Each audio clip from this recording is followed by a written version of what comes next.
quand je parle de pays indépendants, il ne faut pas que les gens aient peur. Aucun pays n'est totalement indépendant. Ça veut dire que tu ne vas pas mettre une barrière et que tu vas vivre sur toi-même.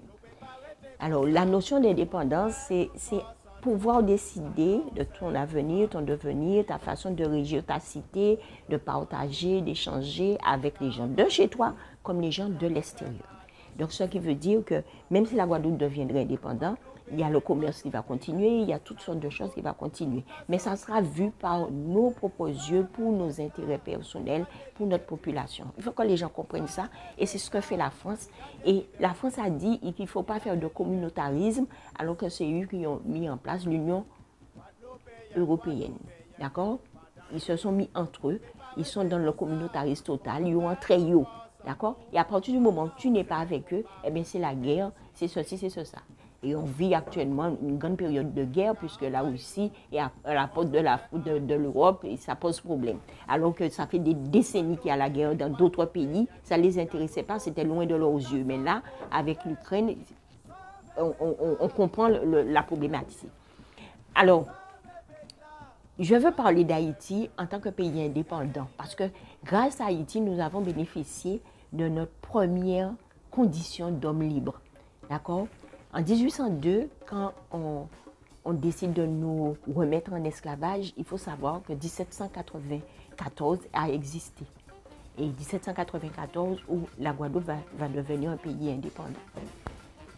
Parce qu'on va laisser la Guadeloupe vivre sa vie, faire comme il veut. Pendant à peu près 8 années, les Guadeloupéens vont s'autosuffire, je vais dire. Mais cette période-là, nous la devons à Haïti.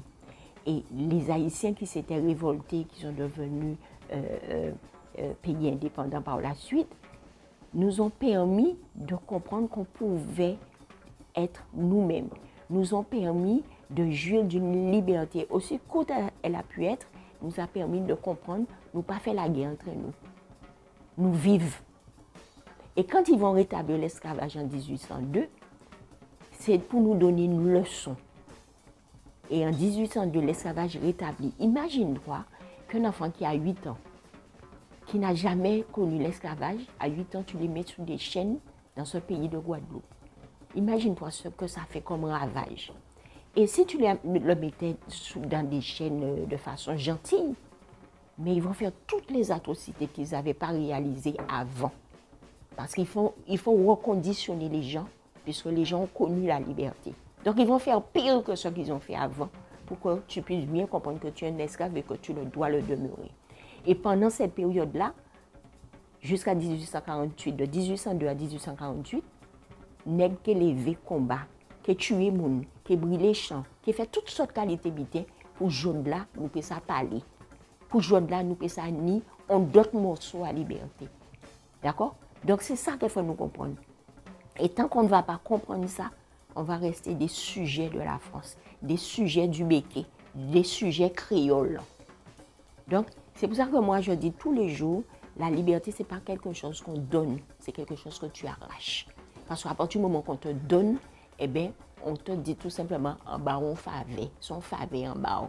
Mais l'on raché, on dit, mais c'est ça en véadan, mais c'est ça en kamette, mais c'est comme ça pour vous faire et pour respecter vous. Et ça fait de toi quelqu'un de digne.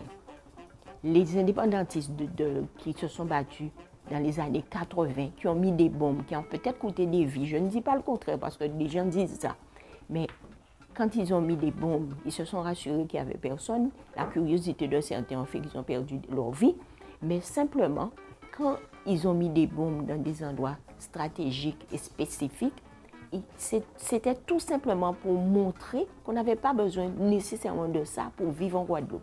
En 2009, quand on s'est battu, on a fait la démonstration qu'on n'a pas besoin d'Ayotte pour vivre. Si on vit avec Ayotte, c'est nous qui avons mis ce choix-là dans nos vies. Regarde la quantité de petits marchés qui se sont créés. Regarde le nombre de personnes qui sont retournées à la terre. Regarde comment les coups de main sont revenus en place dans le pays de Guadeloupe. Depuis 2009, il y a plein d'initiatives qui avaient été oubliées, qui sont reparties à la hausse. Donc la révolution est en train de se faire. Et donc il faut que les gens s'attendent que le gouvernement français, cette bête qui est en train de mourir, eh bien, ne va pas laisser les choses se faire comme ça. Et c'est pour ça que vous avez vu ces derniers jours, eh bien, il y a eu l'emprisonnement de certains jeunes. Il y a eu le problème du CHU. C'est tout simplement la bête est en train de mourir.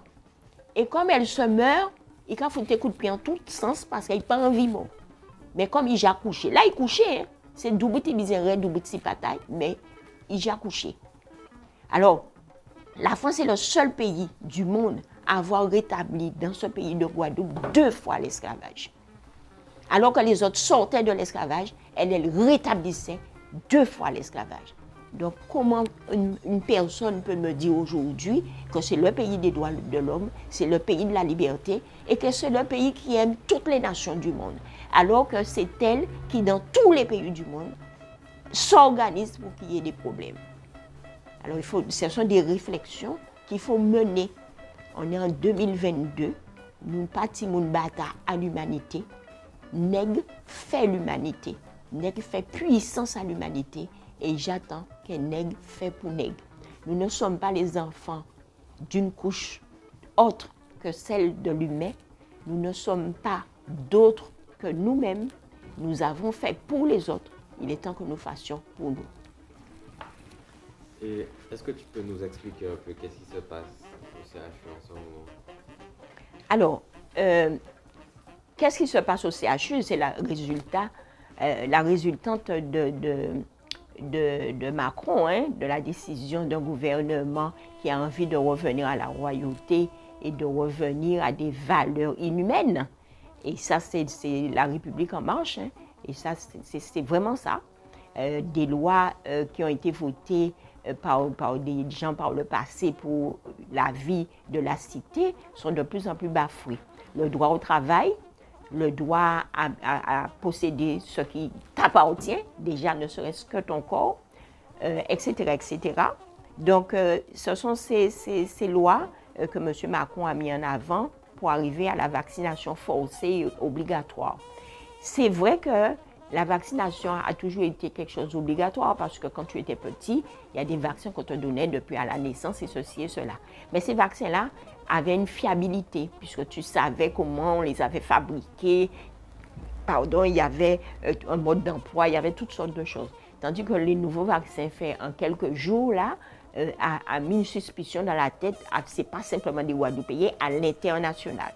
Donc les Guadeloupéens, qui sont des gens réfléchis, ont pris la décision de ne pas se faire vacciner. Et notamment, effectivement, les gens du CHU, enfin les soignants, comme beaucoup l'ont fait hein, dans d'autres endroits. Donc au niveau de la Guadeloupe. Donc une population non vaccinée à plus de 60%, au niveau du CHU non vacciné, eh bien, se sont mis debout. Mais les choses se faisant, certaines personnes ont décidé de se faire vacciner, mais il reste quand même un certain nombre qui ont décidé non, ils ont piqué pour un vaccin. Et donc la situation du CHU est liée au fait que des soignants refusent de se faire vacciner. Alors, on les appelle les suspendus parce que tout simplement, ils n'ont plus droit d'être, ils n'ont plus droit d'existence, parce qu'à partir du moment où tu prives quelqu'un de son travail, et il n'y a crédit, elle doit payer la bouffe, elle doit payer un certain nombre de choses, et il n'a plus droit d'être. Donc, ils sont dans cette situation-là, et ils sont en grève depuis juillet devant le CHU, et on a un camarade qui a même mis sa vie dans la balance pour dire au gouvernement que je ne me ferai pas vacciner, je suis contre l'obligation vaccinale, et je suis surtout là pour soutenir le droit au travail, le droit à la vie. Et donc, on est dans cette situation-là au CHU et nous faisons tout pour pouvoir empêcher qu'il aille au péril de sa vie, mais surtout empêcher que des mères, des pères d'enfants soient obligés de rester dans une situation de quémander, un pour vivre et deux pour survivre, parce que nous survivons dans ce pays de Guadeloupe.